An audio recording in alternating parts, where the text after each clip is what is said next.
മഹാഭാരത യുദ്ധം ആ ഒരു ധർമ്മയുദ്ധമായിരുന്നോ അതോ അതിന്റെ യുദ്ധത്തിന്റെ ആവശ്യകത ഉണ്ടായിരുന്നോ സന്തോഷ്? നമ്മൾ വെറുതെ ഒന്ന് ഇമാജിൻ ചെയ്താൽ മതി. ഒരു തെറ്റും ചെയ്യാത്ത മനുഷ്യരെ കൂട്ടക്കൊല ചെയ്യുന്ന ഒരു കാലം. ഉവ്വ. അധികാരത്തിന് വേണ്ടി നവജാത ശിശുക്കളെ പോലും നിർദാക്ഷിണ്യം കൊന്നു വലിച്ചെറിയുന്ന ഭരണാധികാരികൾ. ഉവ്വ. 10,000-കണക്കിന് യുവതികളെ നഗ്നരാക്കി തടവറയിലിട്ട് പീഡിപ്പിച്ച് ലോകത്തെ ഒന്നാകെ ഭയപ്പെടുത്തി കരയിച്ചിരുന്ന ഭരണാധികാരികൾ. ഉവ്വ. മറ്റൊരിടത്ത് ഒരു ദിവസം ഒരു പെൺകുട്ടിയെ വീതം ദ്രോഹിച്ച് പിച്ച് ചിന്തി കൊല്ലുന്ന ദുര്യോഗം. ഉവ്വ. രാജവീഥികളിൽ പെൺകുട്ടികളുടെ നിലവിളി നിലയ്ക്കാത്ത മരണക്കരച്ചിലുകളിൽ വിറങ്ങലിച്ചു പോയ പ്രജാലോകം. ഉവ്വ.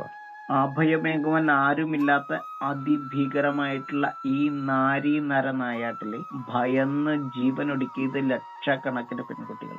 അധികാരത്തിന്റെ അന്ധതയിൽ മക്കളുടെ ക്രൂര വിനോദങ്ങൾക്ക് മുന്നിൽ കണ്ണു മൂടിക്കെട്ടിയ ഭരണാധികാരികൾ.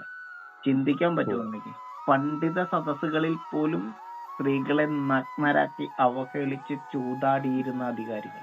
ഇങ്ങനെ ഒരു കാലം ലോകത്ത് എവിടെയെങ്കിലും ഉണ്ടായിരുന്നെങ്കിൽ ആ കാലത്തെ പ്രജാലോകം, അവിടുത്തെ ജനങ്ങൾ ഏറ്റവും കൂടുതൽ പ്രാർത്ഥിച്ചിട്ടുണ്ടാവും. ഉണ്ടാവില്ലേ? തീർച്ചയായിട്ടും ഉണ്ടാവും.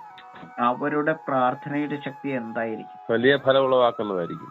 അങ്ങനെ ഒരു കാലം ഉണ്ടായിരുന്നെങ്കിൽ അന്ന് ആ ജനങ്ങൾ ശക്തമായി പ്രാർത്ഥിച്ചിട്ടുണ്ടെങ്കിൽ ഒന്ന് ആലോചിച്ച് നോക്കിയേ.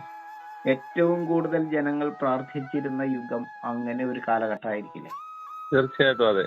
അങ്ങനെയുള്ളവരുടെ പ്രാർത്ഥനയുടെ ആ യുഗമാണ് ദ്വാപരയുഗം. അപ്പൊ ആ പ്രാർത്ഥനയുടെ ശക്തി എന്തായിരിക്കും എന്ന് മാത്രം ആലോചിച്ചാൽ മതി. ഈ ധർമ്മയുദ്ധം ആവശ്യമാണോ അതെയോ ഒഴിവാക്കേണ്ടതായിരുന്നു എന്നറിയാനായിട്ട്.